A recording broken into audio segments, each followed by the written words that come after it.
Na 5ASEC, cada gesto importa.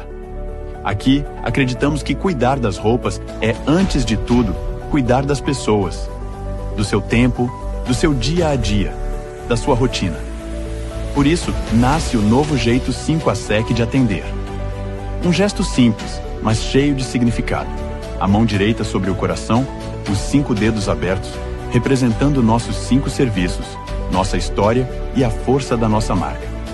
É assim que mostramos o nosso compromisso, com carinho, com delicadeza, com atenção verdadeira.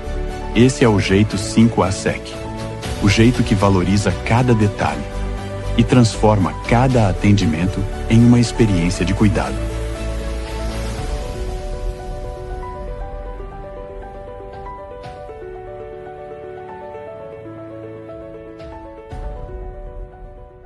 Histórias de Gramado. Oferecimento Lagueto Golden Multipropriedades e 5ASEC. A sua lavanderia em Gramado, Canela e no mundo.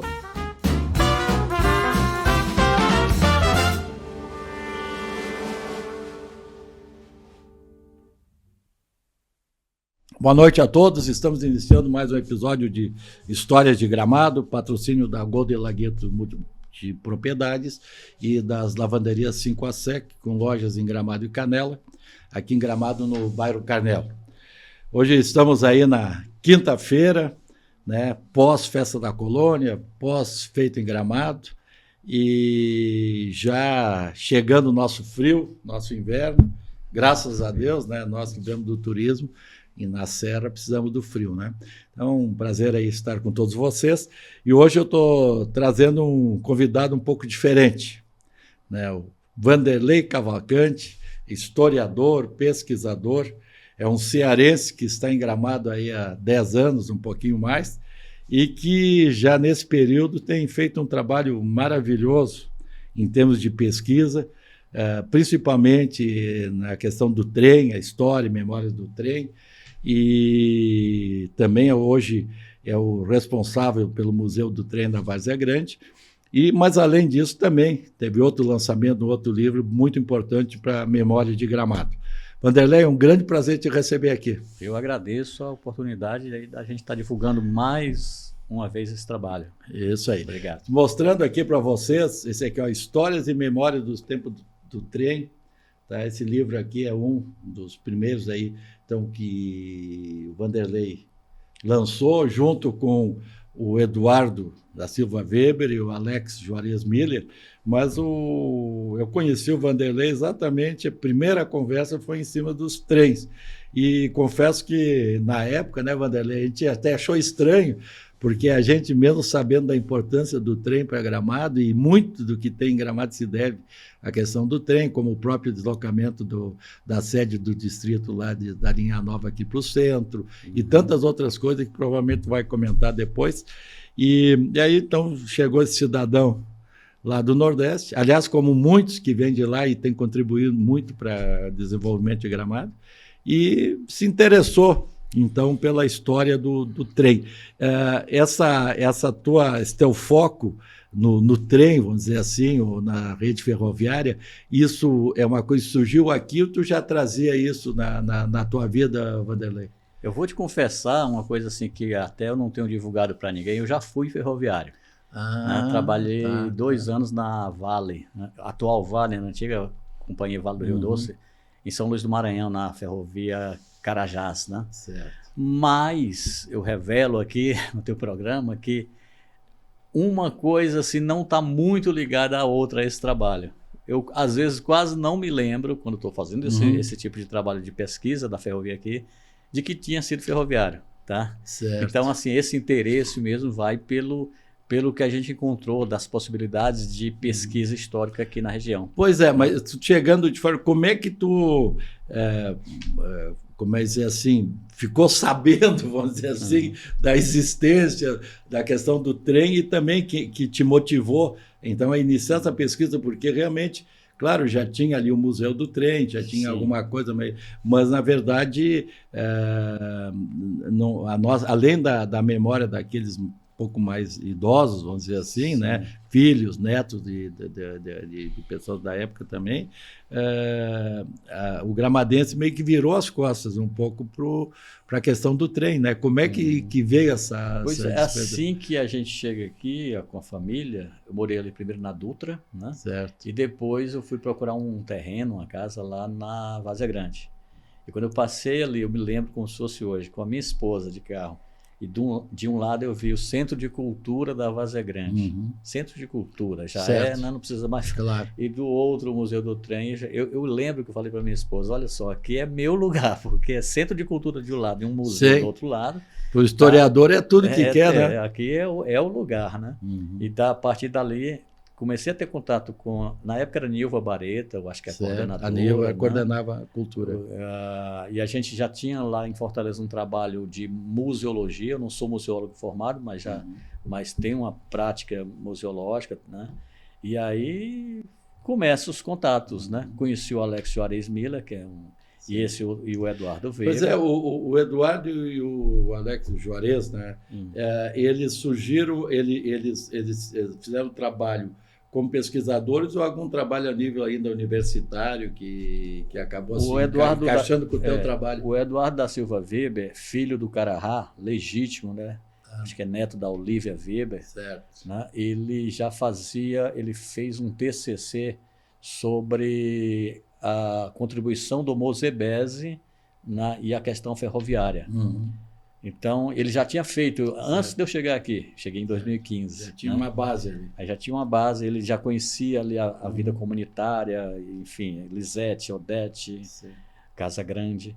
E o Alex Juarez Miller é um professor que aceitou fazer uma exposição comigo ali em 2016, 2017. Então, os três se conheceram, deu certo. Então, e a nível, então, já falando, então, do nosso trem e tal, o que tu poderia, assim, lá dos primeiros, né, primeiros movimentos para trazer o trem para Gramado, assim, o que poderia nos passar? Porque isso aí, provavelmente, e aí, realmente, assim, mesmo que a gente goste um pouco de história, mas os detalhes, eu não sei.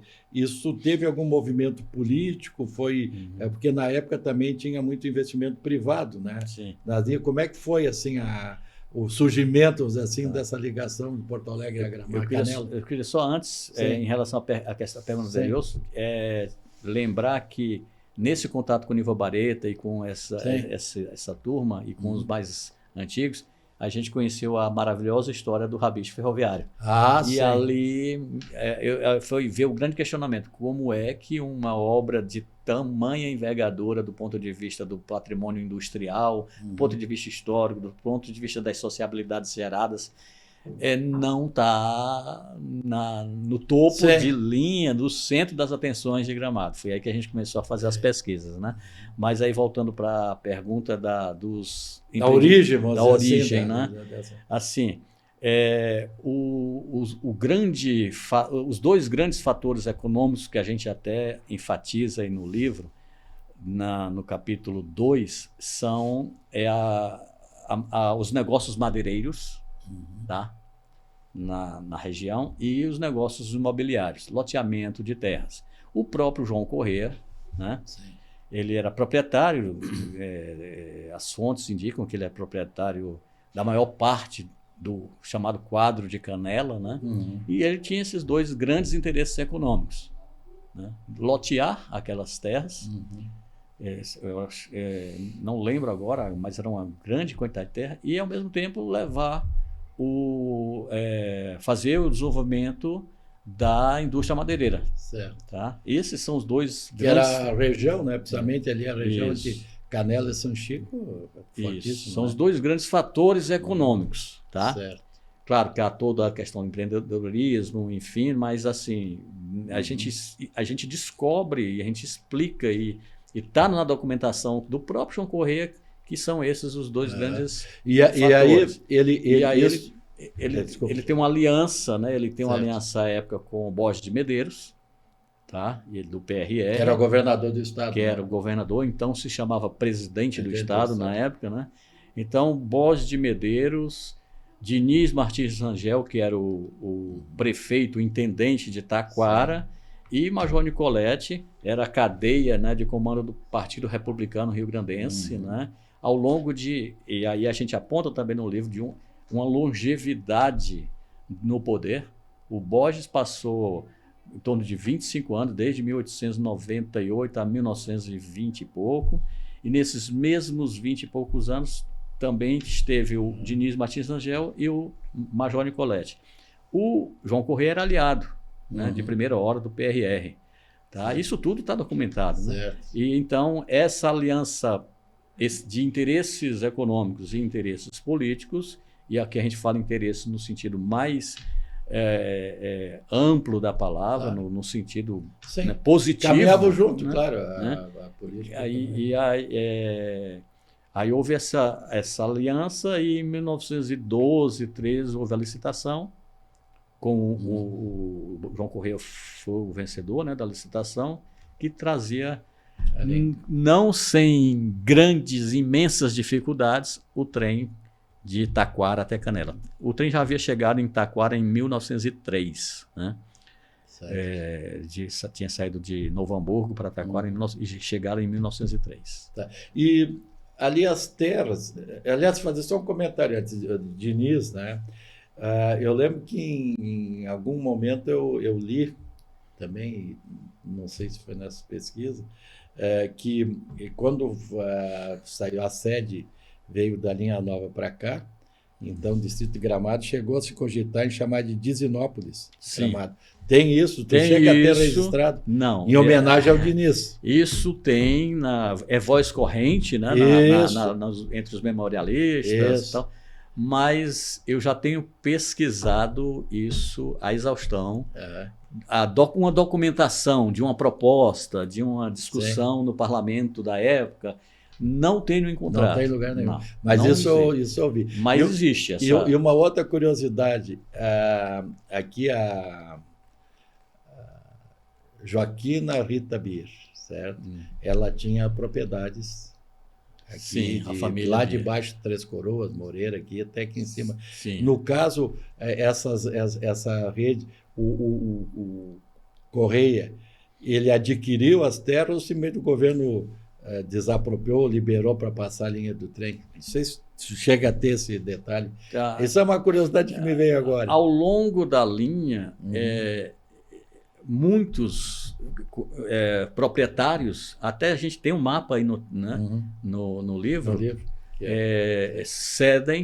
acabam cedendo a parte lindeira ali, onde iria passar o trem, né? Era tipo doado. Tipo doado. Aliás, que era muito comum na época doar área para a igreja, para a sociedade. Isso, exatamente. Então foi doação. Tá?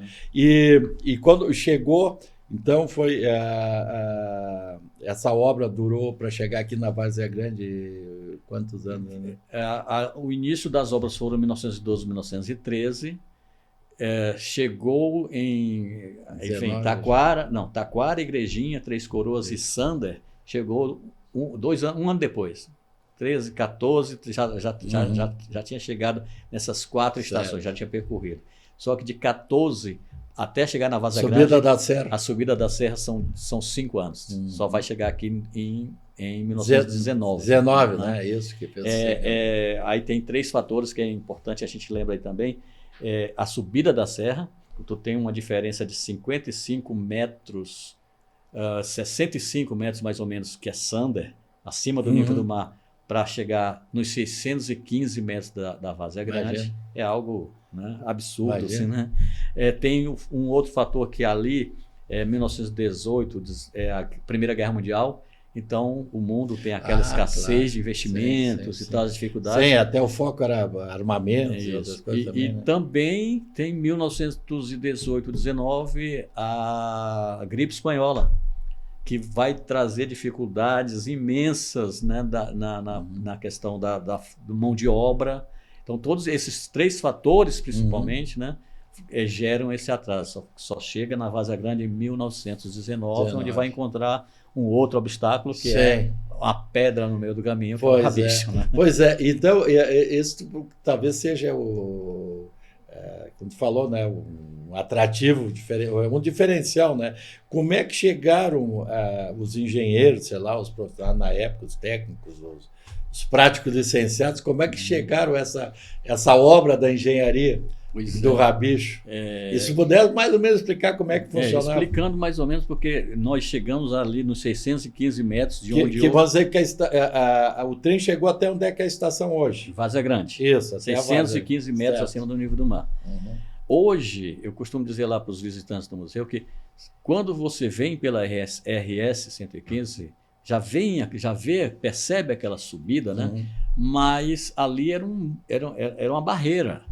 Hoje, a RS 115 abriu aquilo ali. É uma subida, mas ali tinha uma barreira imensa, que é desses 615 metros até o Altos da Aviação, que é um bairro que fica ali próximo, né? 2 quilômetros, 3 quilômetros, tem ainda hoje uma diferença de 115 metros. Então, tu teria que subir em 2 quilômetros de 615 para 730, 100 e poucos, né? Sim. Isso não dava para passar. Estou aqui explicando assim, mais ou menos tecnicamente como é a coisa. Só conseguiria chegar nos 800 e tantos metros de gramado se fosse através de túneis. Acabei de te falar que fazer túnel é muito mais caro. Imagina na época de Guerra Mundial e tal. Aí chegaram a essa solução, né, de levar o trem, né, em marcha ré. Porque em marcha ré, a locomotiva, o carro, enfim, o motor a combustão tem mais força, né? E aí, para sair desse 615, onde até chegar no 730, criaram essa solução de engenharia de levar o trem em marcha ré. Não há comprovação de que, mas há como é que eu vou dizer, uma tradição oral, né, de que teria sido os filhos do João Correia, um dos filhos, que Eureka, né, achou. Vamos fazer isso, né? E os passageiros, eles subiam a pé ou com mulas, cavalo, coisa assim? Porque eles desciam do trem aqui na estação, na parte baixa. Isso. E para chegar lá em cima... porque essa manobra ferroviária, né, de 615, 720 metros e tal, em marcha ré, ela demora. Né? O Stoltz, um autor canelense, de Canela, ele diz que na subida do trem, um ser humano, uma pessoa caminhando, conseguia acompanhar o trem nessa subida de Sandra para cá. Né? Então é uma coisa demorada, demorava 30, 40 minutos, 50 minutos. Também tinha o abastecimento com a água. Então, assim, os passageiros não queriam ficar dentro do trem. Enquanto isso, eles desciam, né, muitos deles, eu acho que provavelmente não todos, né, desciam ali na Várzea Grande, na estação, iam se refestelar ali na famosa venda do Mosebese, que é um polo comercial, né, e manufatureiro, porque daqui a pouco vem cantina, vem, né, derivados de animais, tinha os embutidos e outras coisas mais. Aí eles desciam ali e depois subiam a pé por uma trilha até alcançar 40 minutos depois o trem lá em cima, né? Lá em cima, que aí era relativamente plano, relativamente. Deixa eu até, assim, eu me lembrei agora, aquela escadinha que tem do lado do museu, uma escadinha tosca ali, né? Aquilo não é escada mal feita, né? Aquilo é uma escada centenária. Segundo o José Risse, né? A gente tem entrevistado dezenas de contemporâneos do trem, ele disse que aquela escada ali tem a mesma da época, né? E a gente também precisa, até combinei com a Karina, que é a minha colega de trabalho, né? A gente tem que colocar uma placa aqui para as pessoas entenderem que um item histórico, né? Exatamente. E ali no entorno, falando mais da Várzea Grande, né? Porque tu te focou no primeiro momento mais naquela região da Várzea. Sim. Né? Porque depois teve aqui em cima a estação e tal, né? Sim. A ligação com Canela. Criou toda uma estrutura no entorno. Hotéis. Então, como é que era o dia a dia, vamos dizer assim, chegava o trem, carregava, tinha ali como é a maquinista Maura, né? Maura. Também. Outro, como é que era o dia a dia, vamos dizer assim, a operação ali? Eu até agradeço a pergunta, porque a gente tem um capítulo especial só sobre essas questões das sociabilidades do dia a dia, né? Isso deve ser bem interessante. É bem emocionante. O trem chegava, a gente corria para a janela, né? A gente tem um capítulo só sobre isso, né? Então, lembraste bem, tem ali a Maquinista Maura, uma estação que também ficou esquecida, apagada nos últimos anos, né? Fica a 5 quilômetros. Aqui o pessoal que conhece um pouco, descendo em direção a Paço Zoológico, e tem lá na parte mais plana, à esquerda, dá acesso à linha Carará. Isso. Então, praticamente ali é o Maquinista Maura. No lado direito, na beira da faixa, da 235, ali é mais ou menos naquela região ali que dá acesso para o Carará, né? Exatamente. Ali que tinha, inclusive, um comércio. Falaste ontem lá. Comércio do Primo... Casa 34, comprar bom e barato só na Casa 34. Isso. Do Primo Vetorazzi. Uma coisa muito... Um amigo Macega, aí, um abraço para ele. Ele contribui bastante com as histórias, né? Então, assim, é interessante, se você lembrou da Maquinista Maura, que o Macega, né, o Anselmo Vetorazzi, ele nos conta que o trem parava ali, descarregava 2 a 3 vagões, tá? E depois subia para Canela, né? Subia para Gramado e Canela. E aí isso me deixa assim, é claro que a gente precisa pesquisar mais. Meu Deus, hoje tu passa ali, não tem quase nada, uma casinha ou outra. Tá? Mas se tu tem um comércio em frente à Parada Maura, não era bem nenhuma estação, era uma parada, né?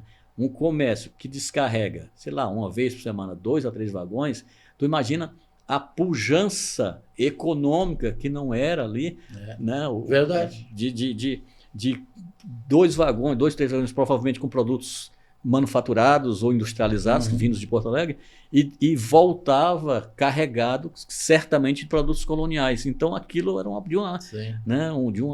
de uma pujança econômica muito grande. E hoje tu compara com casas isoladas, quase sem vida, né? Exatamente. Isso é uma coisa importante para a gente refletir. Aliás, vamos cortando, porque o tempo Se a gente deixar é limitado. o historiador falar, ele Mas ontem o Derson Casagrande, que é neto, né, do Moisés Bez ali, o Alexandre Bez estava lá também, e ele fez um comentário interessante, provavelmente a maioria aqui do pessoal não acompanha, não sabe e não sabia, vai saber exatamente em cima do trabalho de vocês, que ali o Moisés Bez, ele era fornecedor do Exército Brasileiro de banha e embutidos.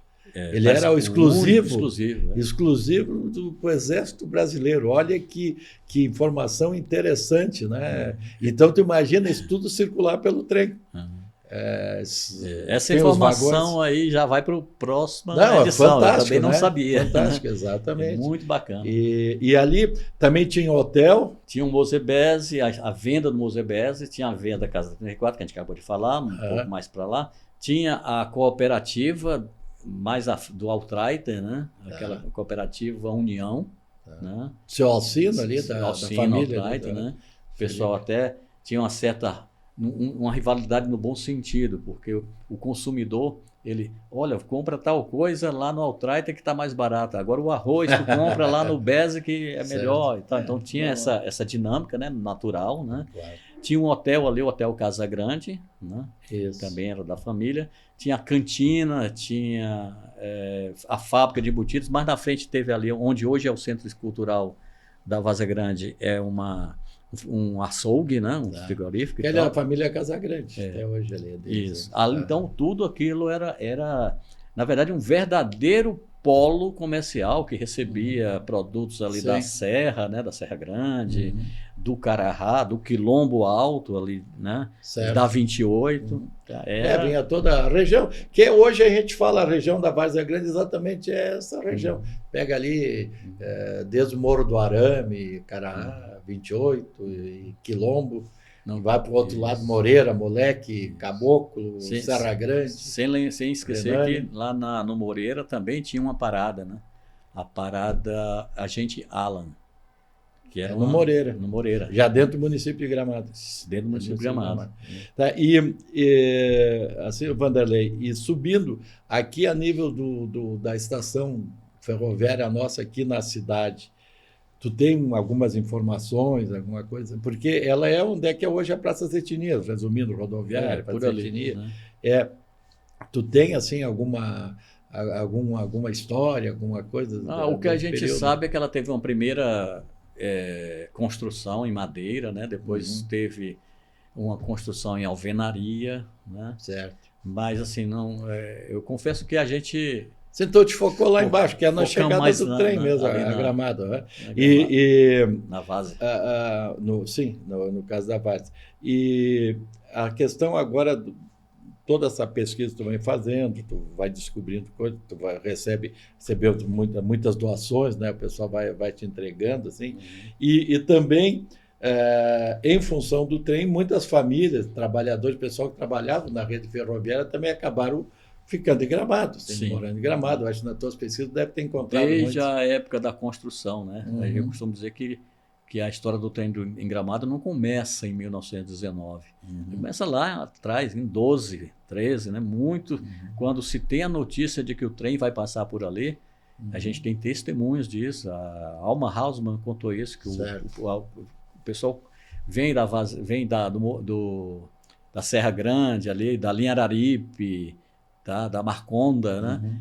Começam a se transferir, isso é natural, acontecer para perto de para onde vai passar o trem, né? Essas terras se valorizam, então começa a haver uma movimentação. Pois é, também eu vou comentando contigo coisas que eu vou ouvindo, até de lembrando muitas vezes.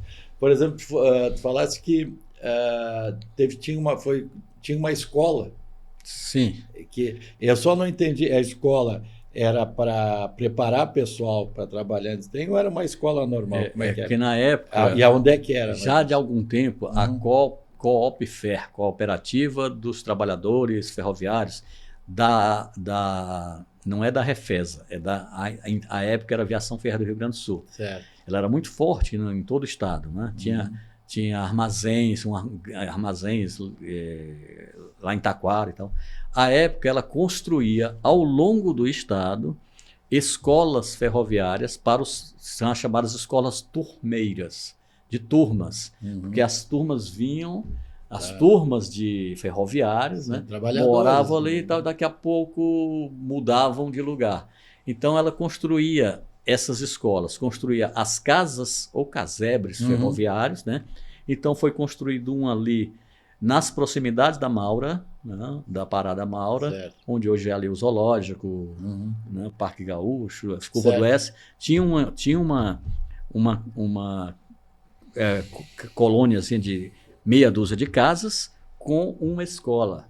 Essa escola era uma escola para os filhos dos ferroviários, tá? Mas aceitava também filhos de outras categorias, né? Mas a prioridade era para filhos ferroviários. Não para alfabetizá-los, né? Para educação normal, né? E também para alfabetizar os adultos, né? Isso era ali onde eu te comentei. Aqui em cima tinha uma outra escola, essa a gente sabe o nome, é a Escola Rio Branco, que ficava ali onde hoje tem um hotel na estrada RS 115, entre a Várzea Grande ali, né? E o Três Pinheiros. Ali em cima tinha uma meia dúzia de casas e tinha também uma escolinha. Tinha uma escola ali, Rio Branco. A Rio Branco, que era uma escola também patrocinada pela cooperativa, pela Coopfer. Pela cooperativa. Essas escolas também estavam, e essas vilas estavam meio que caídas no esquecimento. A gente consegue ver, tanto nas pesquisas documentais como com testemunhos. E o trem, então, ele... quando é que foi assim? Deve ter nos registros aí.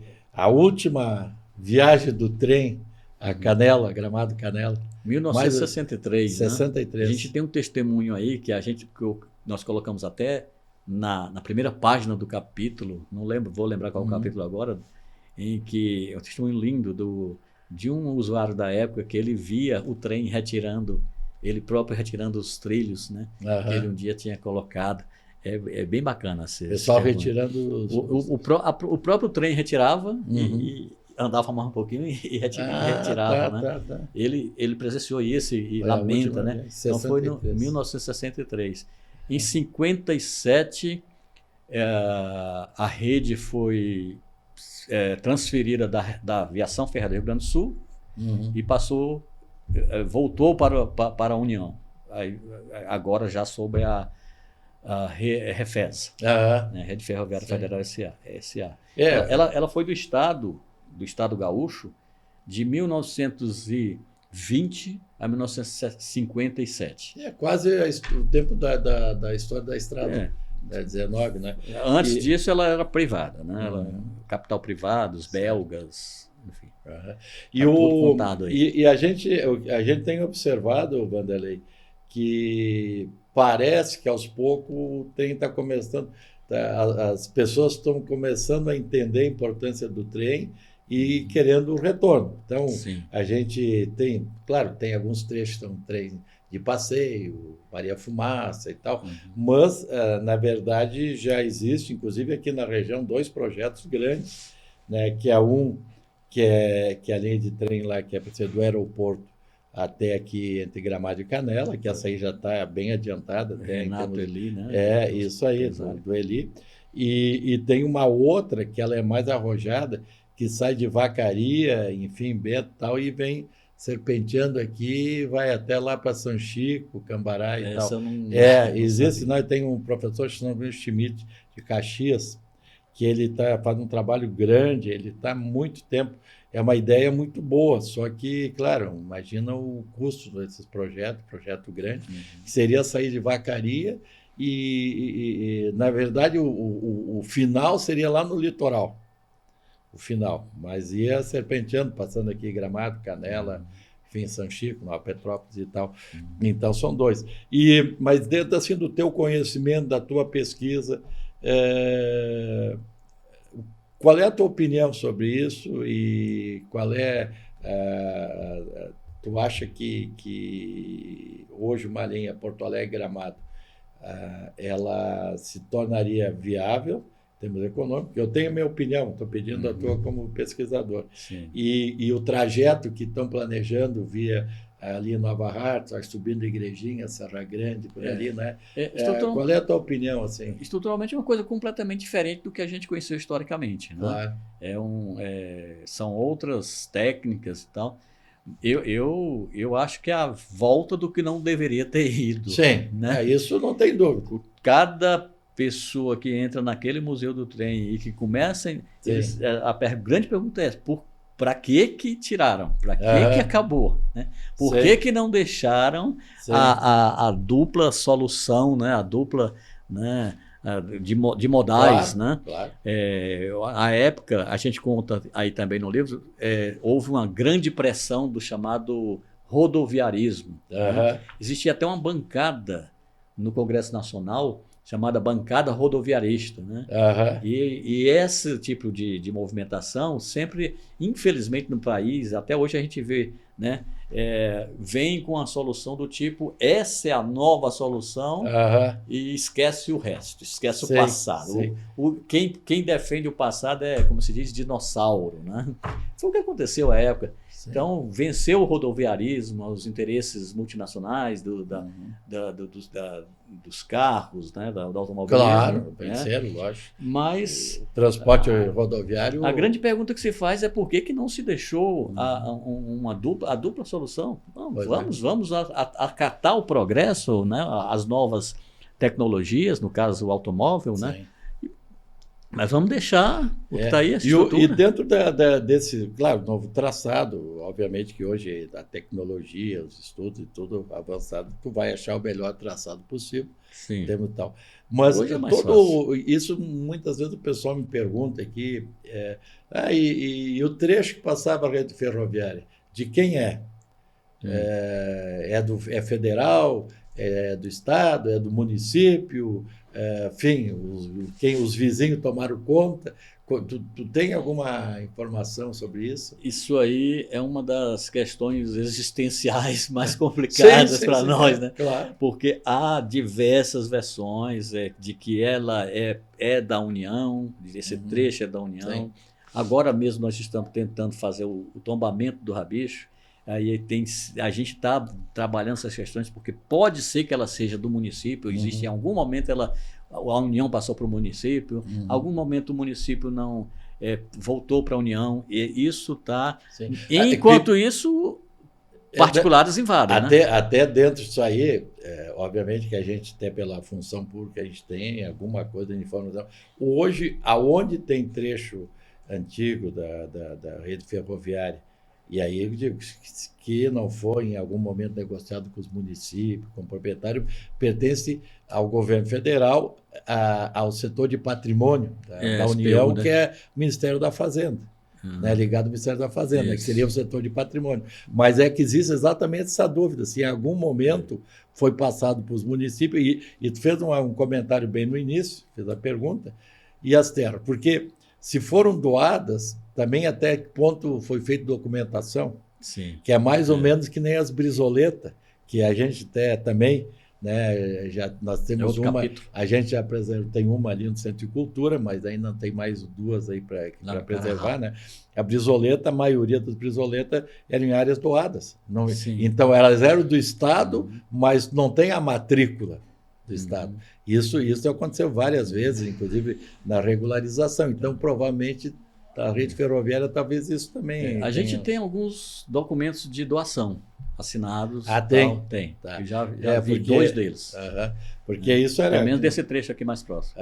Porque isso aí, muitas vezes, tu tem a doação, mas tu não tem a matrícula, não tem escritura. Na época, valia a palavra, né? A questão de honra, né? E, Vanderlei, tu, dentro do teu trabalho de pesquisa, tem tido a colaboração de muita gente. A gente tem observado lá no museu que sempre estão chegando peças novas e tal. Então, quem tem documentos, quem tem fotos, quem tem memória, quem tem...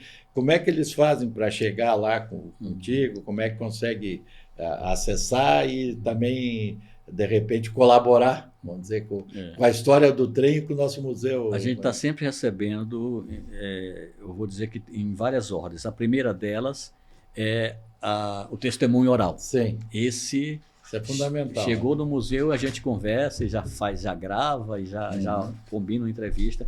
Os objetos também nós recebemos, né? A gente sabe, por exemplo, para ter uma ideia, aquela mola naquele muro principal ali do Rabicho, no muro parador, uma cega, Anselmo Vettorazzi sabe que alguém pode estar com esse objeto guardado, né? Assim, guardou para preservar, né?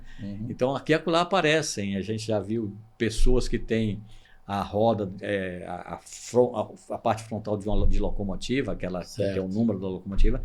Então, a gente está, agora que nessa administração, no período anterior, né?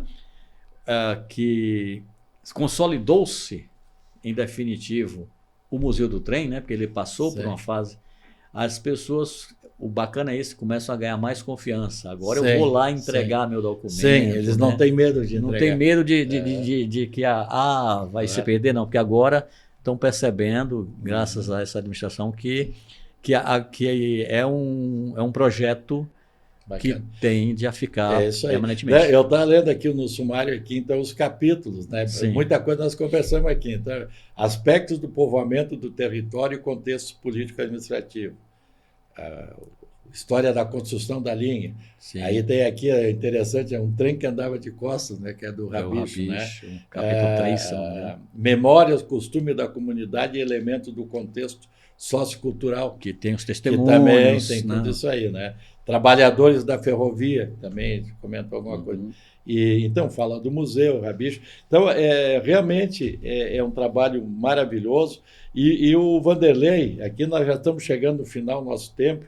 Ele, essa semana, junto também com seus companheiros, né, o Eduardo e o Juarez, lançaram esse Memórias de Vida.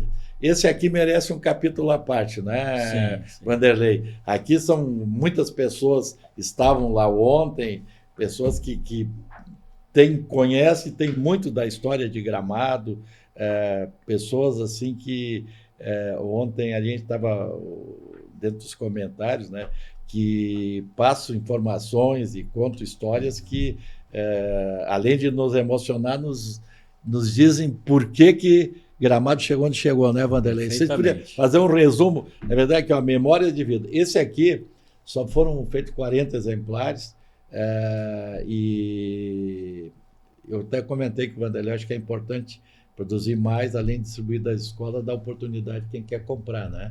Então, se puder comentar alguma coisa rapidamente, se quiser falar alguma pessoa aqui também, fica bem à vontade. São 23 entrevistados, figuras extremamente importantes, assim. A ideia é história oral, tá? Nós temos para mais de 50 entrevistas gravadas, então aqui, com licença, é o volume 1. A gente pretende fazer o volume 2, o volume 3, com testemunhos orais, né? São entrevistas de pessoas como Abel Tomasi, Iraci Casagrande, Iraci Barreta, né? Euclides Manosso, enfim, pessoas que... O próprio Anselmo ali, a família... O Anselmo Vettorazzi, a família também, dele, né? São pessoas que construíram Gramado, né? São os personagens anônimos que a gente quer tirar da invisibilidade nessas histórias. Essas histórias, como tu falaste ontem, Luê, elas contam de uma maneira perfeita, bacana a história de Gramado. Aqui eu vou ler rapidamente aqui as pessoas que deram depoimento aqui.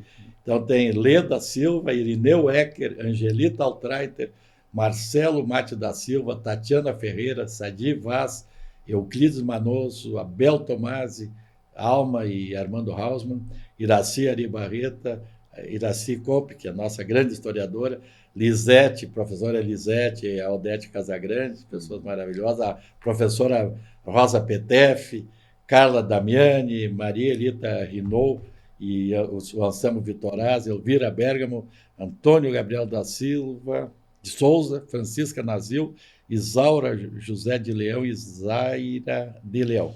São algumas pessoas que, na verdade, alguns são depoimentos da sua convivência, como o caso do seu Abel falou e outros, e alguns são familiares de pessoas que tiveram e têm uma história muito bacana em Gramado.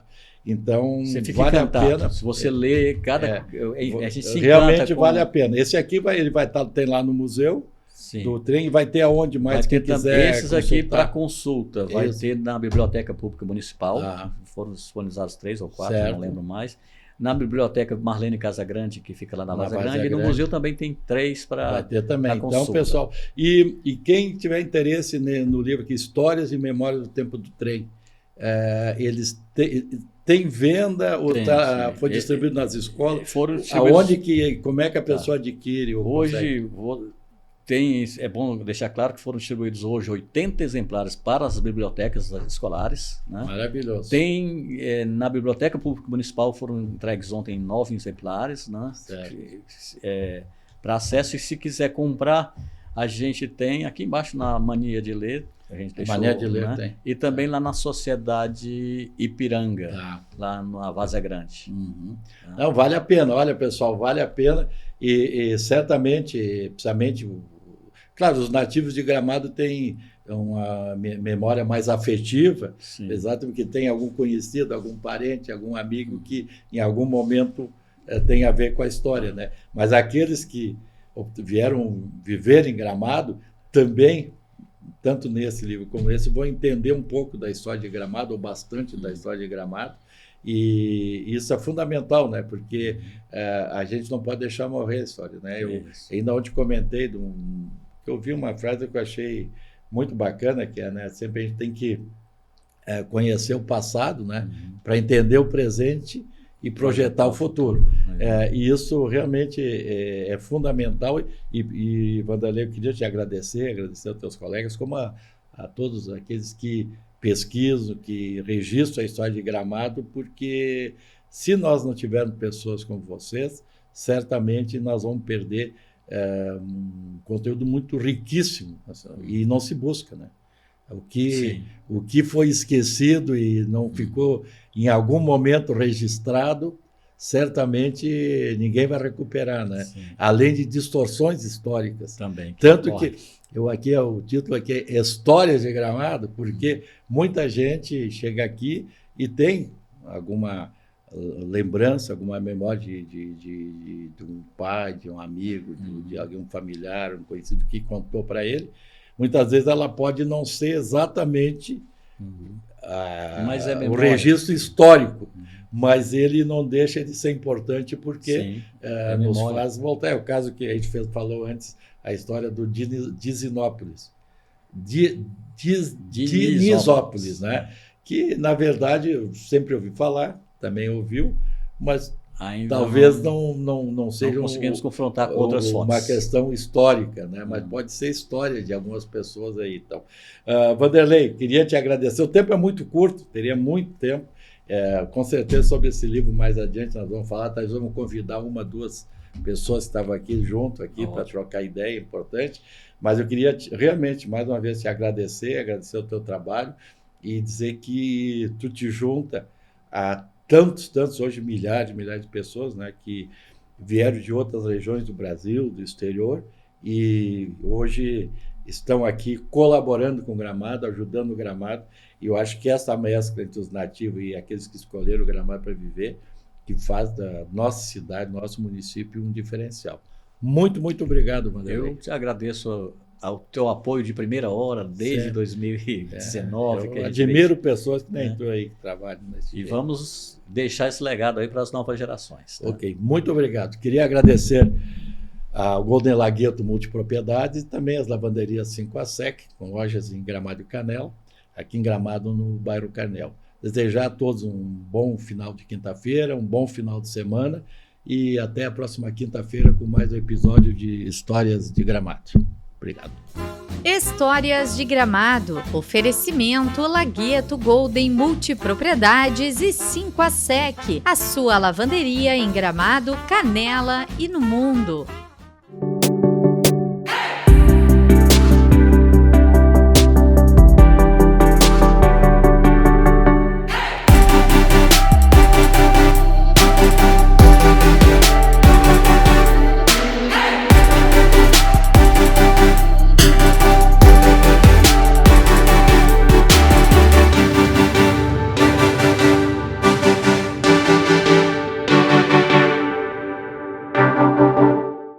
Na 5 a Sec, cada gesto importa.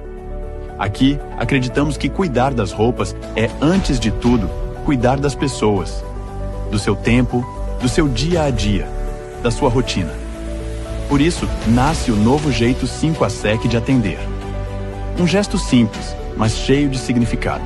A mão direita sobre o coração, os 5 dedos abertos, representando nossos 5 serviços, nossa história e a força da nossa marca. É assim que mostramos o nosso compromisso, com carinho, com delicadeza, com atenção verdadeira. Esse é o jeito 5 a Sec, o jeito que valoriza cada detalhe e transforma cada atendimento em uma experiência de cuidado.